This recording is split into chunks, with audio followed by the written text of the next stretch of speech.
ಸರಿ ಅಂತೇಳಿ ಅಲ್ಲಿ ಅಧಿಕಾರಿಗಳು ಅಲ್ಲಿನ ಒಬ್ಬರು ಮೇನ್ ಅಧಿಕಾರಿಗಳು ಒಪ್ಕೊಳ್ತಾರೆ. ಒಪ್ಕೊಂಬಿಟ್ಟು ನನಗೆ ಅಲ್ಲಿ ಅವಕಾಶ ಮಾಡಿಕೊಡ್ತಾರೆ. ದರ್ಶನ್ ಸರ್ ರೂಮ್ ಮುಂದೆ ನಿಂತಿರ್ತಾರೆ. ಅವ್ರು ಅಧಿಕಾರಿ ಹೇಳ್ತಾರೆ, ಯಾರು ನೀನು ಅಭಿಮಾನಿ ಅಂತ ನೋಡಪ್ಪ ಮಾತಾಡ್ಸೋಕೆ ಬಂದಿದ್ದಾರೆ, ಕಳಿಸ್ಕೊಡಿ ಅಂತಂತಾರೆ ಅವರು. ಕಳಿಸ್ಕೊಡಿ ಅಂತಂದಾಗ ನಾನು ಹೋಗ್ತೀನಿ, ಅವ್ರಿಗೆ ಥ್ಯಾಂಕ್ಸ್ ಕೊಡ್ತೀನಿ. ಅವರು ಥ್ಯಾಂಕ್ಸ್ ಕೊಡ್ತಾರೆ, ಥ್ಯಾಂಕ್ಸ್ ತೊಗೊಳ್ತೀವಿ. ನನಗೆ ತಪ್ಕೊಳ್ತಾರೆ ಅವರು. ದರ್ಶನ್ ಸರ್ ತಪ್ಕೊಂಡಾಗ ನನಗೆ ಭಾಳ ಖುಷಿ ಆಗುತ್ತೆ. ಅಂದರೆ ನಾವು ಅವ್ರು ದೇವರು ಅಂತ ಥರ ನೋಡೋ ವ್ಯಕ್ತಿ ನಮ್ಮನ್ನು ತಪ್ಕೊಂಡಾಗ ಎಷ್ಟು ಆನಂದ ಆಗೋಕ್ಕಿಲ್ಲ ಸರ್, ಆ ಥರ ಆನಂದ ಆಗುತ್ತೆ. ಬಟ್ ಆ ಜಾಗದಲ್ಲಿ ಆ ಥರ ನೋಡಿ ಅವ್ರನ್ನ ಭಾಳ ಬೇಜಾರಾಗುತ್ತೆ, ಭಾಳ ನೋವಾಗುತ್ತೆ ಸರ್. ಎಸ್, ಈಗ ಸಹಜವಾಗಿ ಅಂದರೆ ಎಲ್ರಿಗೂ ಇರುವಂಥ ಕುತೂಹಲ, ಯಾವತ್ತು ಎಕ್ಸಾಕ್ಟಾಗಿ ನೀವು ದರ್ಶನ್ ಅವ್ರನ್ನ ಭೇಟಿ ಮಾಡಿದ್ರೆ ಅವ್ರು ಇರುವಂತಹ ಬ್ಯಾರಕ್ನ ಸಿಚುವೇಶನ್ ಹೆಂಗಿದೆ? ಸೊ ಫಸ್ಟ್ ಭೇಟಿ ಮಾಡಿದ ತಕ್ಷಣನೇ ಯಾರೆಲ್ಲ ಅವ್ರ ಜೊತೆಗಿದ್ರು, ಅದು ಹೆಂಗಿತ್ತು ಸಿಚುವೇಶನ್ ಅನ್ನೋದು? ಸರ್ ಇದೇ ತಿಂಗಳು 8/7/2024 ಅಂದರೆ ಸೋಮವಾರ ಅವರನ್ನು ಭೇಟಿ ಮಾಡ್ತೀನಿ ನಾನು. ಭೇಟಿ ಮಾಡಿದಾಗ ಸರ್ ಅಲ್ಲಿ ಯಾರೂ ಇಲ್ಲ ಸರ್ ಅವ್ರ ಜೊತೆಗೆ. ದರ್ಶನ್ ಸರ್ ಸಿಂಗಲ್ ಸೆಲ್ಲಲ್ಲಿದ್ದಾರೆ. ಅಂದರೆ ಅಲ್ಲಿ ಆ ಜೈಲು ಏನು ಹೇಳುತ್ತೆ, ಆ VIP ಸೆಲ್ ಅಂತ ಹೇಳ್ತದೆ. ಅದಕ್ಕೆ ಜೈಲು VIP ಸೆಲ್ ಅಂತ ಹೇಳ್ತದೆ. VIP ಅಂದರೆ ಅಲ್ಲೇನು ದೊಡ್ಡದಾಗೇನು ಇಂಥ ಸೌಕರ್ಯಗಳೇನಿರಲ್ಲ, ಮಾಮೂಲು ಬ್ಯಾರೆಕಲ್ಲಿರೋದನ್ನು ಅಲ್ಲಿ ಅವ್ರಿಗೆ, ಅಂದರೆ ಅವ್ರನ್ನ ಬ್ಯಾರೆಕಲ್ಲಿ ಹಾಕಿದರೆ ಭಾಳ ಜನ ಬರ್ತಿರ್ತಾರೆ, ಭೇಟಿ ಮಾಡ್ತಿರ್ತಾರೆ, ತುಂಬ ಕಿರಿಕಿರಿ ಆಗಿರುತ್ತೆ, ನಾವು ಕಂಟ್ರೋಲ್ ಮಾಡೋದು ಕಷ್ಟ ಆಗುತ್ತೆ ಅಂತ ಹೇಳ್ಬಿಟ್ಟು ದೊಡ್ಡವ್ರನ್ನೆಲ್ಲ ತೊಗೊಂಡೋಗ್ಬಿಟ್ಟು VIP ಸೆಲ್ಲಲ್ಲಿ ಹಾಕ್ತಾರೆ. ಅಲ್ಲಿ ಅವ್ರ ಕೇಸ್ನವ್ರನ್ನ ಯಾರೂ ನಾನು ನೋಡಿಲ್ಲ ಸರ್. ಅವ್ರ ಕೇಸ್ನವ್ರು ಯಾರೂ ನೋಡಿಲ್ಲ, ಯಾಕಂದ್ರೆ ನನಗೆ ಗೊತ್ತೂ ಇಲ್ಲ ಅವ್ರು ಯಾರು ಅಂತಂದು. ದರ್ಶನ್ ಸರ್ ಮಾತ್ರ ನೋಡಬೇಕು ಅಂತ ಅನಿಸಿ ಅವ್ರು ನೋಡೋಕೆ ಹೋಗಿ. ಅವರು ರೂಮಲ್ಲಿ ಒಬ್ಬರೇ ಇದ್ದರು ಸರ್, ಅಲ್ಲಿ ನಾನು ರೂಮೊಳಗೆ ಕರ್ಕೊಂಡೋಗ್ಬಿಟ್ಟು ಒಂದು ಬಿಸ್ಕೆಟ್ ಪ್ಯಾಕೆಟ್ ಕೊಡ್ತಾರೆ ನನಗೆ.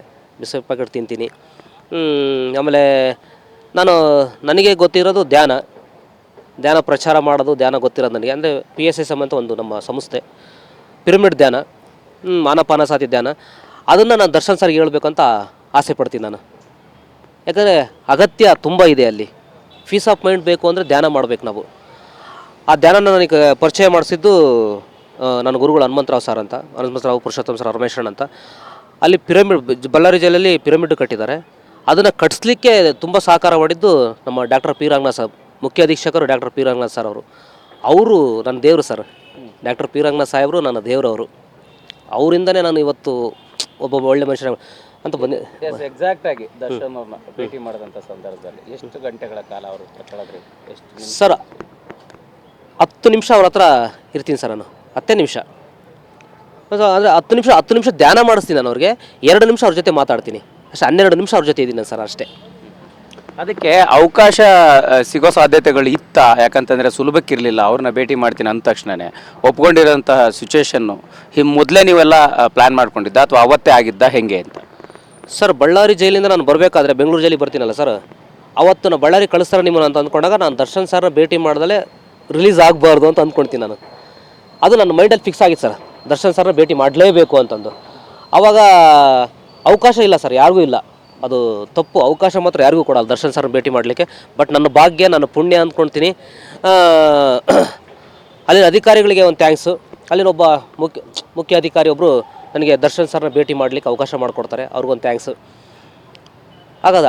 ನನಗೆ 12 ನಿಮಿಷ ಅವಕಾಶ ಮಾಡಿಕೊಟ್ರು ಸರ್ ದರ್ಶನ್ ಸರ್ನ ಭೇಟಿ ಮಾಡಲಿಕ್ಕೆ.